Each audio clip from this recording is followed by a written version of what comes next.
stop avoiding is not the right terminology that I would put with that, Skog.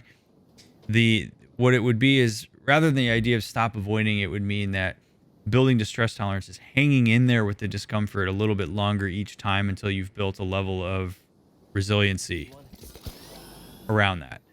So what it would be is, like, for the needle phobia, for example, is like if I'm getting my blood drawn and I'm sitting in the waiting room and I know that, and like I may want to run out of the office, is hanging in there with the discomfort, engaging in some kind of skill that I may have learned in therapy or something like that, and then sitting in that discomfort and making the decision that I know is in my best interest, which is for me to get my blood drawn, knowing that I've done work around that. Or if you're just experiencing anxiety on the day-to-day, to check in with your emotional experience and have some self-talk dialogue around that essentially allows your emotional experience to be present, because it just is what it is. But it's okay to be anxious about things. Anxiety is not a bad thing. And avoidance, when people engage in avoidance-seeking behaviors, they're usually saying that, like, anxiety is a bad thing and that it's not okay for me to experience this.